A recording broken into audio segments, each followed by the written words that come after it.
నొప్పి మాయం, సర్జరీ దూరం. మోకాలు మరియు నడుము నొప్పులను ఇకపై భరించాల్సిన అవసరం లేదు. ఆపరేషన్ లేకుండా అత్యాధునిక చికిత్స. Indo British advanced pain clinic. సంప్రదించండి 9807556789. AP deputy CM Pawan Kalyan తాను గెలిచిన పిఠాపురంతో సమానంగా ఆ నియోజకవర్గాన్ని కూడా అభివృద్ధి చేయాలని అనుకుంటున్నారా? నెలకోసారి అక్కడ పర్యటించేలా స్కెడ్యూల్ రెడీ చేసుకుంటున్నారా? అసలు జనసేన కేడర్లో కసి పెరిగి ఎన్నికల్లో చావో రేవో అని కొట్లాడే స్థితికి రావడానికి అక్కడి రాజకీయమే కారణమని భావిస్తున్నారా? ఇందుకీ ఏదా నియోజకవర్గం, ఏంటక్కడి ప్రత్యేకత? పశ్చిమ గోదావరి జిల్లా కేంద్రం భీమవరం అంతకుముందు రకరకాలుగా ఫేమస్ అయిన పొలిటికల్గా మాత్రం 2019 ఎన్నికల్లో జనసేన అధినేత పవన్ కళ్యాణ్ పోటీతో హాట్ సీట్ అయింది. ఆ ఎన్నికల్లో రాష్ట్రంలో అధికారం సాధించబోయేది ఎవరన్న చర్చ కంటే ఎక్కువగా భీమవరంలో గెలిచేది ఎవరన్న చర్చే జరిగింది. కానీ ఊహించని విధంగా ఓటమి చవిచూశాక కూడా భీమవరంను వదిలిపెట్టలేదు పవన్. మరోసారి ఇక్కడి నుంచే బరిలో దిగాలనుకున్న పార్టీ అవసరాలకు తగ్గట్టుగా వ్యూహం మార్చి పిఠాపురం షిఫ్ట్ అయ్యారాయన.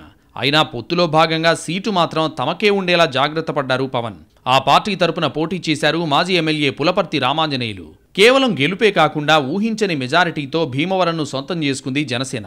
అయినా సరే అది గతంలోని పవన్ ఓటమిని మరిపించేలా లేదన్నది పార్టీ వర్గాల అభిప్రాయంగా తెలుస్తోంది. అందుకే పిఠాపురంతో పాటు భీమవరంపై స్వయంగా డిప్యూటీ సీఎం ఫోకస్ పెట్టేలా ప్లాన్స్ సిద్ధమవుతున్నట్టు సమాచారం. ఎన్నికలకు ముందు ఇక్కడ పర్యటించిన పవన్ తాను వేరే నియోజకవర్గం నుంచి పోటీ చేస్తున్నా సరే భీమవరాన్ని మాత్రం వదిలేది లేదని చెప్పారు. 2019 ఎన్నికల ముందు పలుమార్లు నియోజకవర్గంలో పర్యటించిన పవన్ సమస్యల పరిష్కారం దిశగా అప్పట్లోనే హామీలిచ్చారు. డంపింగ్ యార్డ్, పంట కాలువల కలుషితం, రహదారుల విస్తరణ వంటి అంశాలపై ఖచ్చితంగా దృష్టి పెడతామని అన్నారాయన. దీంతో పాటు ఇప్పుడు 5 ఏళ్లుగా భీమవరంలో జరిగిన అవినీతిపై జనసేన నాయకులు ఆరా తీస్తూ అక్రమాల చిట్టా సిద్ధం చేస్తున్నట్టు చెప్పుకుంటున్నారు. అసలు ఉమ్మడి పశ్చిమ గోదావరి జిల్లాలో జనసేన పట్టు మరింత పెంచేందుకు భీమవరం కేంద్రంగా కార్యాచరణ సిద్ధం చేస్తున్నట్టు తెలుస్తోంది. దీంతో పాటు జనసేన గెలిచిన అన్ని నియోజకవర్గాల్లోనూ పవన్ కళ్యాణ్ ఫోకస్ పెంచబోతున్నారని సమాచారం.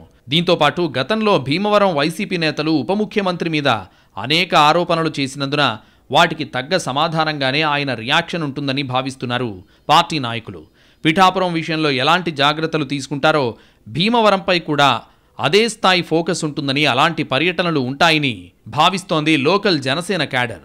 ఉభయ గోదావరి జిల్లాలో పార్టీ సాధించిన పట్టు నిలబెట్టుకోవాలంటే 2 నియోజకవర్గాల నుంచి కార్యక్రమాలు చేపట్టడమే కరెక్ట్ అని జనసేన అగ్రనాయకత్వం అనుకుంటున్నట్టు తెలిసింది. మరీ ముఖ్యంగా భీమవరం ఎదుర్కొంటున్న పర్యావరణ సమస్యలను పరిష్కరించగలిగితే జనసేన పట్టు మరింత పెరిగే అవకాశం ఉందంటున్నారు రాజకీయ పరిశీలకులు. ఒక రకంగా జనసేన బలోపేతం కావడానికి, జన సైనికుల్లో కసి పెరగడానికి భీమవరంలో నాటి ఓటమే కారణమన్న అభిప్రాయం కూడా ఉందట పార్టీ వర్గాల్లో. అందుకే ఆగస్టు నుంచి నెలకోసారి పవన్ గోదావరి జిల్లాల్లో పర్యటించేలా ప్లాన్ చేసుకుంటున్నారని చెప్పుకుంటున్నాయి జనసేన వర్గాలు. పోగొట్టుకున్న చోటే తిరిగి వెతుక్కోవాలన్నట్టుగా భీమవరంలో పవన్ అమలు చేయబోయే యాక్షన్ ప్లాన్ ఏ రకంగా ఉంటుందో, ఎలాంటి ఫలితాలిస్తుందో చూడాలి మరి.